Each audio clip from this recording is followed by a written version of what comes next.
Hey guys, it's Justine here from I Should Read That, and today I'm going to show you my favorite adult fantasy books. And this is quite a list. It's quite the list. I realized at some point that although I have been on BookTube for over 2 years now, I have never actually shown you what my favorite books are in particular genres. So I'm mostly a fantasy reader, as you probably know, but I also love sci-fi and historical fiction, all of that. And I have been reading my entire life. I have been a lifelong reader. I kind of had to read in order to survive in my family because we are all huge readers. So I've been reading my whole life. And I have loved fantasy for more than half of my life. And I have a lot of favorite fantasy books. I'm looking at them all here, the ones that I have prepared, and they've fallen over on me several times already. There are so many of them, but they're all books that I really love. So the kind of restrictions that I placed on this list, because I had to at some point because there were so many books that I wanted to include, is books that I have read sort of from August of this year and earlier, nothing in the past couple of months, because I don't think that's necessarily fair. I really want to pick books that have made a big impact on me, books that I know that I really love, not just something that I really enjoyed but was maybe a little bit more forgettable or whatever. So I wanted to make sure that I picked stuff that I know I really truly loved, and I'm bending that rule a little bit because there are a couple of books here that I know are going to be just favorites for all time. So that is one rule. I also went ahead and limited myself to one series per author, and I've only pulled one of the books in the series for this list so that I don't pull apart my entire bookshelves. So I'm gonna go ahead and get started. There's quite a lot of books to go ahead and get through in this, so I'm gonna try to keep it short as much as possible, although I do tend to ramble, as you guys probably know if you are have been watching this channel for a while. So yeah, I'm gonna go ahead and get started. I'm gonna leave a link to each of these books down in the description below, so if you are curious about them, you want to learn a little bit more, then you can go ahead and check them out. Just another really quick note, this is not going to be the most innovative list in the world. A lot of these are probably really obvious, but they're still books that I really love, and maybe if you haven't read them yet, you can go ahead and give them a chance. This is also a super white list. This is something that I identified about myself a few months back. I am not reading as diversely as I would like to, and as much as I thought I did, so hopefully whenever I get around to doing a kind of part 2 to this list, or an updated version of this list, there will be more authors of color here. But for a long time, I really read a lot of white guys, so I do love them. I do love a lot of my white guy authors, but there are a lot of them on this list, and I am actively trying to read more diversely now. The very first book that I have on my list is probably the most obvious, at least to me, because this is probably my favorite series of all time. And I don't think I talk about it enough. This author doesn't exactly need the help. I don't talk about this series enough because I haven't read it in a long time, and I don't reread books typically. It's just not something that I like to do, but I do think I have a reread of these due soon because it has been many years since I read The Lord of the Rings by J.R.R. Tolkien. I discovered actually the films first. I read The Hobbit, God, years and years ago when I was a child, and I read it for my 6th grade English class as well, so I was very well versed in The Hobbit, but I'd never moved on to Lord of the Rings until those films came out, and my friend Lyle and I went to go see Fellowship of the Ring in theaters, and our tiny minds were just completely blown. How old was I? I think I was maybe 12 or 13 when those films came out. I'd never seen anything like it before, so I went ahead and I devoured the Fellowship of the Ring in about a day, and then I went ahead and read The Two Towers and absorbed none of it, and then I read about 20 pages of Return of the King, and I couldn't do it. This is why I actually don't read series sort of back to back. I can't binge series because of what happened with me in Lord of the Rings. So that was when I was maybe like 12 or 13. I picked this series back up again just after I graduated university in 2010, and loved them so much. These books are not for everyone because they are quite dense, and in some places they can be quite kind of academic feeling because of course he was an academic here in Oxford, but I love them. They're so amazing and there's so much about them that just is so nostalgic for me, and I love those films so much, and I just have so many good, warm, happy feelings associated with Lord of the Rings. So this is probably my favorite series of all time. Another really obvious favorite of mine is A Song of Ice and Fire by George R. R. Martin. I picked A Clash of Kings for a couple of reasons. First of all, this is my favorite book in the series. I know that a lot of people love A Storm of Swords because it's probably the most exciting, but Tyrion is my favorite character, and this is definitely Tyrion's book. I love this book so much. And also I can't find my copy of A Game of Thrones. It's somewhere around here. It's like the old, like, almost like romance novel cover. I wish I had it because it's so funny. But it's got like romance novel hero Jon Snow on a horse on the front cover with his hair blowing in the wind, and it's wonderful. But I love these books so much. I originally, when I read Lord of the Rings after college, I was like, I need more fantasy. So I went ahead and I looked online, and I can't remember what website it was, but there was a website that listed books that you might like if you liked Lord of the Rings, and this A Song of Ice and Fire series that I'd never heard of was on that list. So I went ahead and bought the first book, and it sat on my shelf for like 6 months. And then I saw these posters for this HBO show called Game of Thrones, and I realized that was this book that I had and had Sean Bean in it, and I love Sean Bean. So I went ahead and I read the first book before the series came out, so I knew all about the beheading and all of the twists and turns of the first book, and I was so happy watching other people like react to it. It made me so happy. So I really love this series, and I do feel that like slight bit of snobbishness that people who've read the books first do feel, but I did end up reading this book because of the series, mostly because of Sean Bean, because he's just great. But I love these books. I don't care when George R. R. Martin is going to come out with the next one. Whenever he does, I'm going to read it for sure. I'm actually going to reread these because it's been a long time, but I am just so excited for this, and I'm so grateful to have his books because I feel like they really opened up a lot of doors for me and for other people in terms of fantasy. So whenever Winds of Winter comes, I'm happy to get it. And the last of my super obvious authors is someone who I could have picked probably anything for, but I decided to pick the very first book that I read by him because I think it probably is my favorite. This is The Way of Kings by Brandon Sanderson. Of course, Brandon Sanderson is a hugely popular author. He is so beloved in the fantasy genre. He's a kind of antithesis to the George R. R. Martins and the Patrick Rothfusses of fantasy because he's constantly churning out books, and I really enjoy him. I do think that he gets a little bit samey, so I don't kind of read his books close together because all of his female characters feel the same, and a lot of his worlds kind of feel the same, and his writing and dialogue and stuff. But they are so good and they're so fun. So The Way of Kings is the first in his kind of epic series that he is writing. It is a 10-book, I think, series, and they're quite long. The third one is out now, Oathbringer, and he's writing the fourth one, and I'm so pumped. This is like the highest of high fantasy. It's got, you know, all of the culture and the clothes and the food and the divisions between the sexes and the technology and the magic, and it's just like, it's so good. It's so like mind-blowingly amazing. I could not possibly begin to explain the plot of this book succinctly, but it does have an amazing magic system, as my husband is probably laughing watching this video because I'm always going on about how amazing his magic systems are. But this one is based on storms, these huge incredibly destructive storms that just power through these places, and it's so incredibly cool. So I love Brandon Sanderson's books, I really do, but I think that this is probably my favorite. It was also the very first one of his that I read.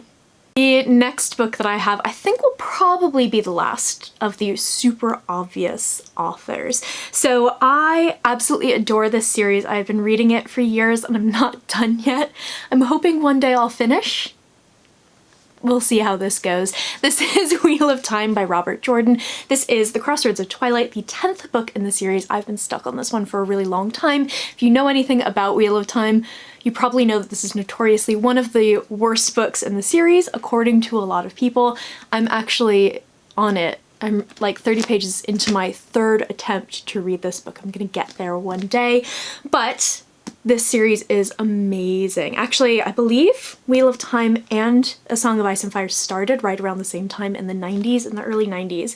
And this is 15 books long if you include the prequel, New Spring.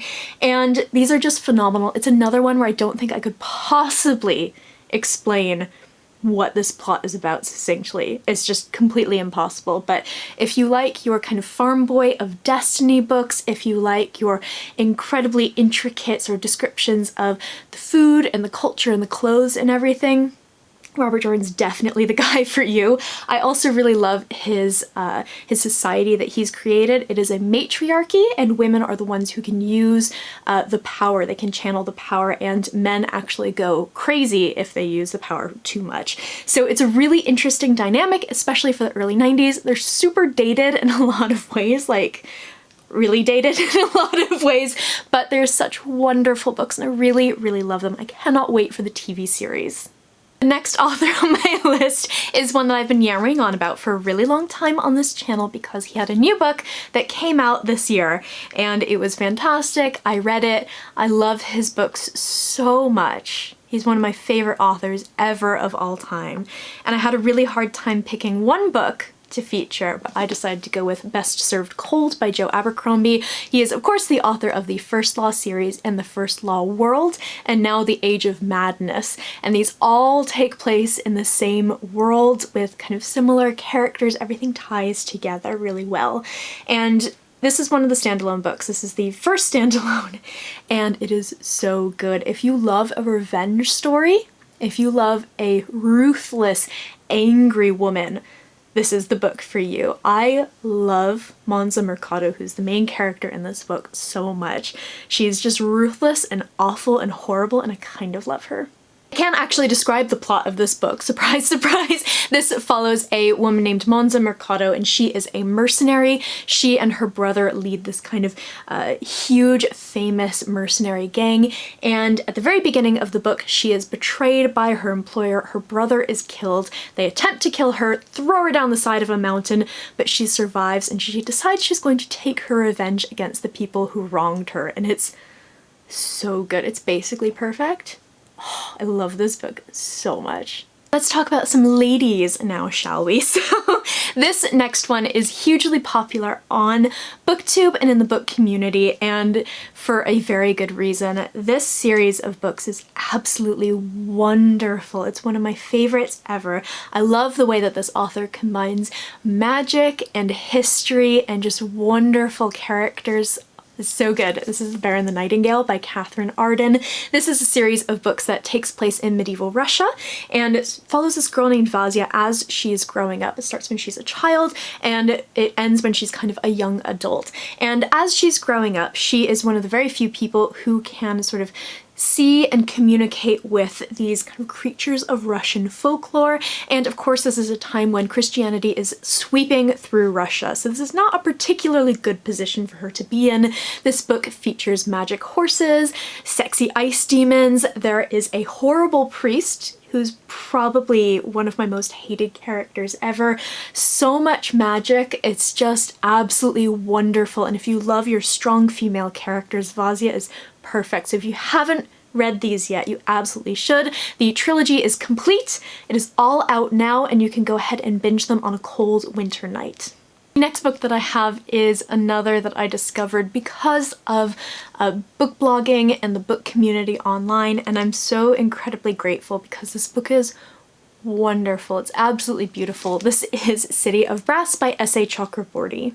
This book takes place in 18th century Cairo, and our main character, whose name is Nari, is kind of a con artist. She sort of swindles nobles out of their gold, and she accidentally one day summons a sort of magical creature. and everything kind of goes from there. So we don't really stay in 18th century Cairo. We end up going to the city of Brass, which is the city of the Deva. And there is so much politics. There's so much wonderful magic. There's so much like underhandedness and backstabbing in this book, which is exactly what I love in fantasy. It is a little bit dense, but it is such an incredibly beautiful and rewarding read. You get so invested in these amazing characters. I love the world, I love the magic, I love everything about this book. I have not read the second one yet, which is Kingdom of Copper, because the last one, Empire of Gold, comes out in June of 2020. So I'm hoping to read it maybe in the springtime of next year, and I cannot wait. It has been taunting me on my shelf for ages. These books are amazing, and she is such a fantastic writer. Another 2018 debut is a book that you all know I love. You know I am completely obsessed with this series. I absolutely adore these books, as horrible and grim and heart-wrenching as they are. This is The Poppy War by R.F. Kuang. She is a debut author from 2018, and she wrote this book when she was quite young. I believe she was 19, maybe? And it's just astonishing. I love this. This was actually my favorite book of 2018, and it is just so incredible. The book is set in a world inspired by Imperial China, and we follow a girl named Rin. And Rin is a peasant. She is a war orphan, and she lives with this family who are essentially going to sell her into this marriage to a horrible man. She's not particularly keen on this idea, so she goes ahead and she takes this incredibly difficult exam to get into a military academy, an incredibly prestigious academy. And of course, she gets in, and she sort of starts to attend this academy, and we're going through her classes and everything, and kind of her, the way that she is separated from her classmates because of her social status. And then halfway through the book, war breaks out, and it goes from kind of, some people say a YA kind of feel boarding school type book to full-on grimdark war. This book is brutal. It is fantastic, and I absolutely loved it. I love the magic. I love, you know, the world. I love Rin. She's such an amazing character, and she's so much fun to read about, even though she's completely awful. These books are so good. They come with a whole host of content warnings, which you can go ahead and find on the author's website, but it's just really, really brilliant. I absolutely love this book. I love The Dragon Republic, which I have a review of, which I will link down below, but does have spoilers for The Poppy War.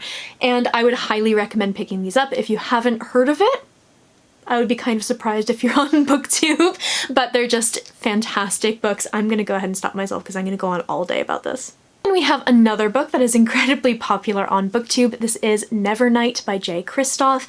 Jay Kristoff is a funny one for me because I actually haven't really enjoyed his other series. I just haven't quite had the same reaction to them as I did with Nevernight, and I love Nevernight and God's Grave. I was a little bit disappointed with Dark Dawn, but that's not for this video. But the first two books in the series are absolutely phenomenal. If you like your women bloodthirsty, foul-mouthed, snarky, and cigarette smoking, then Mia Corveri is exactly the person for you. If you don't know what Nevernight is about, this is another one that I would be very surprised if you haven't at least heard of if you're here on BookTube. But this book follows a girl named Mia Corveri.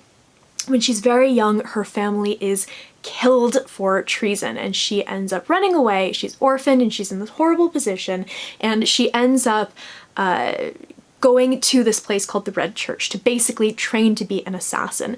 So in a lot of ways, this is kind of sort of the feel of a boarding school book, but it's very much not YA. It is very dark, it is very bloody, and there's loads of sex in it. So if you listen to the audiobook, you can join the hashtag Awkward Nevernight Revolution, in which we all talk about the horrible places that we were in when one of the sex scenes from Nevernight happened.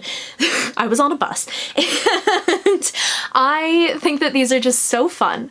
They're really, really well written. I love the characters in this, and I love the interactions. I love the magic. Everything about these first two books is just so much fun. They are kind of hit or miss for a lot of people because they are almost feels a little bit dense in a way if you're reading the actual book. There are also footnotes in this book, which is kind of a weird thing to do, but I listened to the audiobooks for these and they're amazing. They're the kind of books that I think really benefit from being read aloud to you, because they are told as someone narrating the story to you. So these are so much fun. If you've not tried them yet, I would highly recommend them. The next book on my list is the first book in one of my very, very, very favorite fantasy series. I love this trilogy so much. Every single book is phenomenal, and I think that these books are so underrated on BookTube, so I'm joining a one-person revolution to make them super popular here. This is the Divine Cities series, starting with City of Stairs by Robert Jackson Bennett. So Robert Jackson Bennett is really popular now for his book Foundryside, which people are loving, but let me tell you, that book is nowhere near as good as the City of Stairs series. This is one of the best things I've ever read, and I am so upset that people don't know about this series. So this is kind of a hard one to explain, but it takes place in a world in which the people who were colonized have kind of risen up against their colonizers and have taken back power. So there's this big power shift that has happened. And in this particular book, we have a character who is murdered. He is kind of a diplomat who's doing research into this particular country's past, and our main character named Shara has to go and investigate what happened, and it just spirals out of control from there. These books are so incredibly funny, they're so smart, they're so clever. If you like politics, you should absolutely pick these up because these are amazing. And one of the kind of biggest things that I can say for him and for his books is that he writes some of the best female characters I have read in fantasy, and that includes female writers.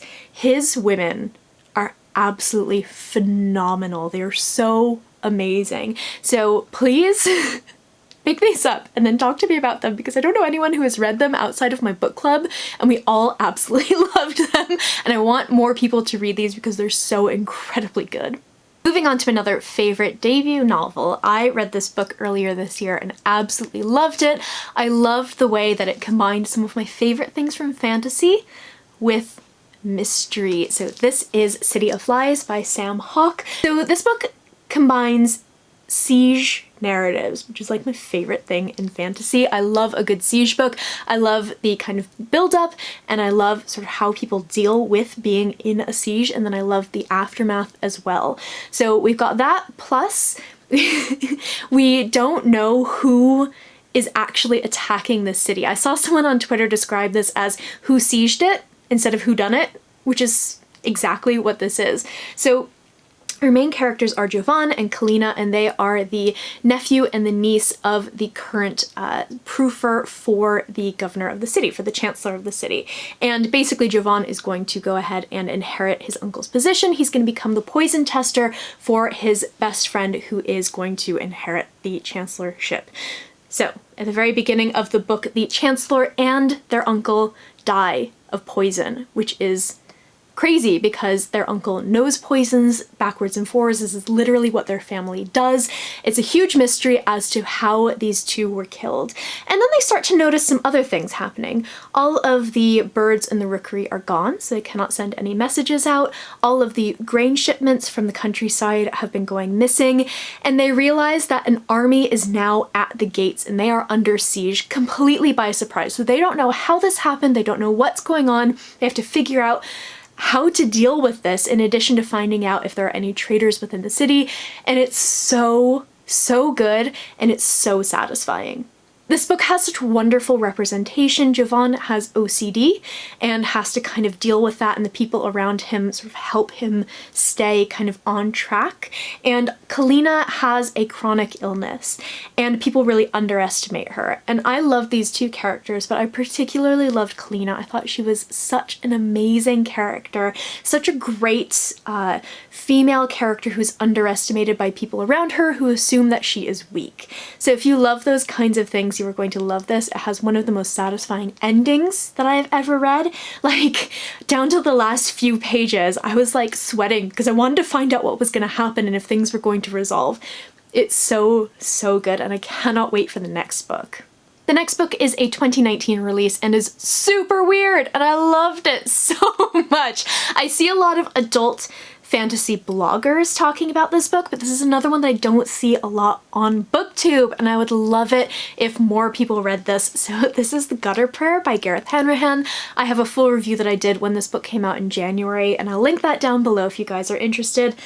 But this book is really flippin' weird. It's so good. The story basically follows these three thieves who sort of get in over their heads on this particular job and they have to go on the run, which sounds simple enough. However, they are on the run from a police force that are basically, they're called tallow men. They're basically men made of wax that have these kind of burning wicks in their heads, and they're like impossible to defeat. They're incredibly fast, they're incredibly strong, and they're absolutely terrifying. Then we have these creatures that are basically made up of masses of worms that wear robes and masks, and they're so creepy, and it's just like, it's so good. We've got gods in this book, we have, you know, mysterious plagues, we have amazing characters who are like hiding their true identities. I love this book so much, and I really want more people to read it. The next one comes out next year, and I'm so incredibly pumped because it's going to be amazing. This has some amazing characters, and I think, again, particularly the female characters are really strong. So this is super fun if you're looking for something a little bit more offbeat, something a little bit more unique in fantasy. Next, we have a book that I really love, and this is one that I think has grown on me as time has gone by, because I originally read it not really knowing what to expect, and because it wasn't necessarily what I expected, I think I rated it 4 stars, which is still really good. But this is one of my favorite books of all time now, and I'm currently reading the sequel, which came out today as of the filming of this video. I absolutely love Empire of Sand by Tasha Suri. She is a British author, and this is her debut novel. It is based on Mughal India, I believe, and it follows a character named Mare, who is the sort of bastard daughter of the governor of this particular province. And her mother was a member of this kind of persecuted people called the Amrithi. They have basically Deva blood within them. They are magical people, they have magical blood, and they have all these beautiful sort of rites and ways of communicating with the Deva. However, they are sort of hunted down in this particular empire. Mare is caught doing one of these Amrithi rites, and she is kind of captured, and she is basically forced into this marriage and sent away to the emperor's sort of most feared mystics who kind of keep the empire running, and she finds out that she is basically going to be used in this very sinister way. That sounds a lot creepier than I meant it to. It's not creepy at all. So this book is wonderful. It is probably the most beautiful magic system I have ever read, and it is probably one of the single best slow burn romances I have ever read also.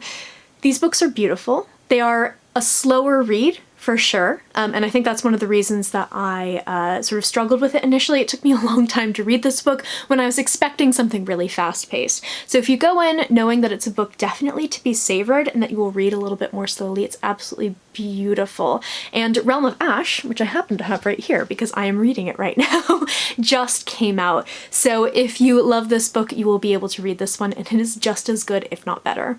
Next, we have one of my favorite books of 2019 so far. This is Jade City by Fonda Lee. This is a book that I had on my shelves for ages, and when I realized I wasn't reading diversely, I went ahead and asked people what I should read, and so many people came back and told me I should pick this one up, and I'm so glad that I did. This book is fantastic, and the second book, Jade War, has also come out now and is also amazing.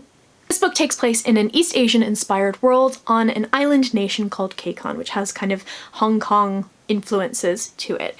And we follow a family called the Call family, and they lead one of kind of the big clans in this society. This is not a crime family, which is what I kind of initially thought, but it does have a sort of Godfather type feel to it. So in this book we have our kind of younger generation of the family taking over for the older generation. So the pillar of the clan is Lon, and he's kind of the one who leads everything. We have the horn of the clan, who's kind of in charge of sort of security and kind of defenses and stuff like that, sort of policing their areas, which is Hilo, who's my favorite character. And then we have the weatherman of the clan, man who kind of is in charge of all the business interests, and that is meant to go to Shay, who is the daughter, who is off studying in another country. So war breaks out between the Call family and the Mountain clan, and shit gets real from there. This kind of has the vibe of old school kung fu movies meets The Godfather, and that does it no justice because it's absolutely just its own thing completely. I have never read anything quite like this. I love the fact that it feels like you're reading kind of historical fiction of an actual place. Plus there's the magic element. You have greenbone warriors who derive their power from the stone jade, and jade is therefore the sort of most precious commodity in this society. It's just so good. If you haven't read Jade City yet, you absolutely must, because it is so phenomenal, and I am so happy I read these books. I might not have done so otherwise if it wasn't for the book community. Next up we have another favorite of mine. I believe I read this in 2018. It's a book that I'd been hearing about for absolute ages and never picked up for some reason. And then my friend Bethan, who is a book blogger over at the Fantasy Hive, recommended we do a buddy read. And we read this together and we had so much fun, and I love this book so much. This is Kings of the Wild by Nicholas Eames. This is the first book in the band series, and it basically follows an aging mercenary band. They kind of had their glory days and they've since sort of broken up and gone their own ways, but they come back together to save one of their daughters who has also become a mercenary and is trapped in the city under siege. So this sort of concept is based on rock bands and based on the kind of the touring of rock bands and the glory that rock bands get, and sort of the ways that their lifestyle is just absolutely insane. So imagine following an aging rock band, and you kind of have this book, and it is so much fun. This book is so funny, and it's just filled with references from music and pop culture and other books, and it's just so ridiculously fun. This book, to me, initially sounded like it might be kind of a toxically masculine book because it's a bunch of dudes being awesome and everything. And it's like the most wonderful male friendships ever. And it's just so incredibly sweet in the way that they interact with each other, and they just love each other regardless of, you know, their past actions or who they are. And it's just wonderful. I love this book, and it made me cry and it made me laugh, and it's just so good. And Clay Cooper, who is kind of our main character who we're following, who I think would kind of be the equivalent of like the bass player, or maybe the lead guitarist, I guess, is wonderful. Again, completely defied my expectations for what I thought his character would be. So if you haven't picked up Kings of the Wild, I would so highly recommend it. There is a second book called Bloody Rose, which I really enjoyed, and it follows not them, but another set of characters, but it does sort of, a lot of the humor has been taken out of the book. It's a little bit more serious, but it is still a really funny book. It's still a really great read. So there are two books in this series. I really love them both, but this one is just, I think, really special. The second to last book that I have to show you guys is a recent read. Actually, both of these are recent reads, and these are the ones that I'm kind of bending my own rules for, because I know that these are just going to go down as some of my favorite books ever. So the very first one is The 10,000 Doors of January by Alex E. Harrow. This is a book for book lovers. It's a book about books, and it's a sort of a book that captures that sort of nostalgia that you get when you read children's books about, you know, ordinary people going on these great adventures. So this follows a girl named January, sort of over different points in her life. So when she's 7 years old, she discovers a doorway to another world. And many years later, she finds a book called The 10,000 Doors, which is written by someone from one of these other worlds, and his adventure with the doors.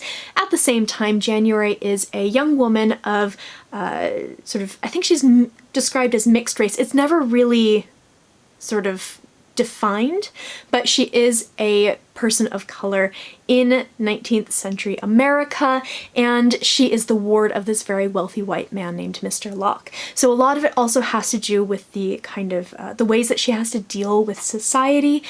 It's wonderful. This is one of my favorite books that I've read this year. It is gorgeous and wonderful. The writing is amazing. January is an amazing character. I love the magic. I love the story. Everything about this book. It is so, so good.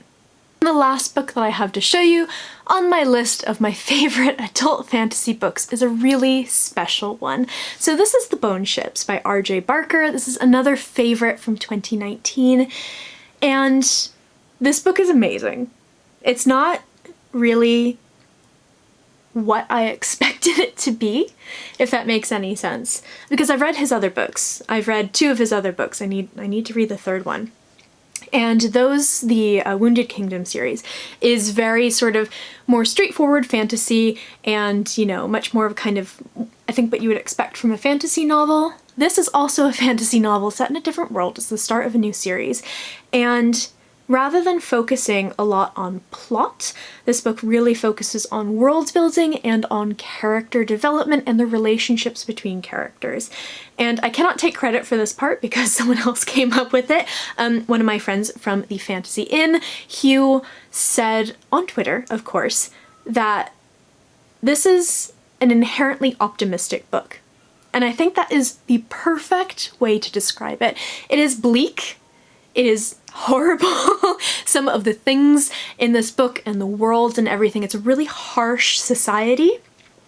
But underneath everything is the idea that everyone deserves a second chance and everyone can become someone important. And I think that's such a wonderful thing. So The Bone Ships takes place in a sort of area called the 100 Isles that is basically a seafaring society. These islands are very, very small, therefore there's not lots of things like trees for wood to build ships, so instead they build ships out of these massive dragon bones. And these ships are basically irreplaceable because the dragons have been hunted to extinction. So when a bone ship sinks, there's no way to replace it, there's no way to really repair it, so these bones have become incredibly valuable. So our main character, whose name is Jorwin, he is the captain of one of these ships. However, he is the captain of a black ship, the Ship of the Dead. And this is where kind of convicts go. People go basically to serve society and serve out their sentences. They're not good, happy places to be. You basically serve on the ship until you die. And his ship is commandeered by this woman named Lucky Mayas, who's this sort of almost like mythical figure in society. She's this incredibly famous, really well-respected sailor, and she basically commandeers this ship from him, and she has a particular mission. And it says on the back of the book what this mission is, but I'm not going to say what it is because I feel like that's kind of spoilery because we don't find out until much further into the book. But this is a gorgeous book. It is wonderful. It is beautifully written. It has such an amazing relationship, particularly between Jorwin and Mayas. He has this wonderful way of writing friendships, especially between men and women. He has a wonderful way of writing middle-aged women, which I really love and appreciate. And it's just so good, you guys. It's such a wonderful book. So, like, read this, please. So that is my list of my favorite fantasy books. I'm going to do a couple more of these lists. I'll do one for young adult, I'll do one for sci-fi, and all of that. But hopefully they won't be as long as this one is. I love fantasy. It is my favorite genre, as it is for a lot of people here on BookTube, and it's a genre I have been reading for most of my life. So I have a ton more books I could have included here, but these are kind of the best for me. In the comments below, I would love to hear what your favorite fantasy books are, if you've read some of these books, if you have others that were not on this list, or if you have some of these that are on your TBR, definitely let me know. Post bookish content to this channel fairly frequently, so go ahead and hit subscribe, check back soon, and I will see you next time.